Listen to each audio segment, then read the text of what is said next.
विद्यार्थियों, ज्यामिति कला में आज हम पटरी और प्रकार की सहायता से 30 अंश का कोण बनाना सीखेंगे। देखिए, पटरी और प्रकार की सहायता से 30 अंश का कोण कैसे बनता है। हम एक रेखाखंड खींचते हैं। ये एक रेखाखंड है, इसका नाम मान लीजिए BC हमने लिख दिया, BC। अब बिंदु B को हम केंद्र मानेंगे। ये B को केंद्र मान लिया, यानी प्रकार का नोक B पर गड़ा दिया। B को केंद्र मानकर प्रकार में उचित त्रिज्या लेकर एक चाप काटते हैं। देखिए,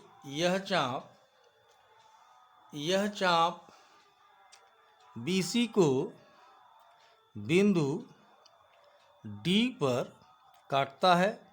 ये बिंदु D है। अब D को केंद्र मानकर उसी त्रिज्या से, जिस त्रिज्या से हमने ये चाप काटा है, इसी त्रिज्या से D को केंद्र मानकर फिर एक चाप काटते हैं। यह चाप पूर्व चाप को बिंदु E पर काटता है। अब हम B को E से मिलाएंगे और मिलाते हुए B को E से मिलाते हुए इस रेखा को डॉटेड लाइन से हम दिखाएंगे, आगे बढ़ाएंगे। अब देखिए, ये कितने अंश का कोण बन के तैयार होता है। देखिए, ये कितने अंश का कोण बन के तैयार हुआ। 60 डिग्री का कोण ये बन के तैयार हो गया। और हमें 30 अंश का कोण बनाना है, तो ध्यान दीजिएगा, बिंदु D और इस बिंदु E के बीच में 60 डिग्री का कोण बना है।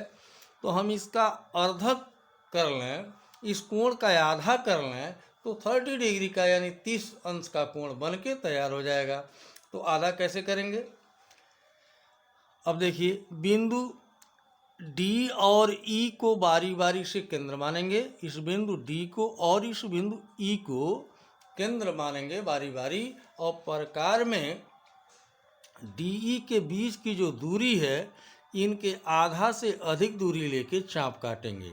तो देखिए, D को केंद्र मानकर प्रकार में DE के बीच की जो दूरी है, उसके आधा से अधिक दूरी लेके चाप काटा। इसी त्रिज्या से E को केंद्र मानकर हम चाप काटेंगे। ये E को केंद्र मान लिया और चाप काटते हैं।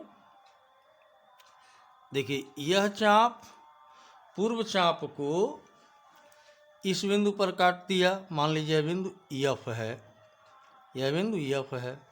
अब हम क्या करेंगे, B को F से मिलाते हुए आगे बढ़ाएंगे।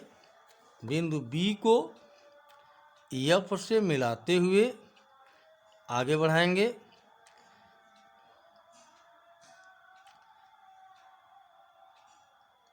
आगे हमने बढ़ा दिया, A तक बढ़ा दिया। देखिए, यह रेखा BA ये 60 डिग्री के कोण की अर्धक रेखा है। तो ये 60 अंश का कोण दो बराबर भागों में बट गया। 30 अंश ऊपर हो गया और 30 अंश नीचे हो गया। इस प्रकार से 30 अंश का कोण बनकर तैयार हो गया।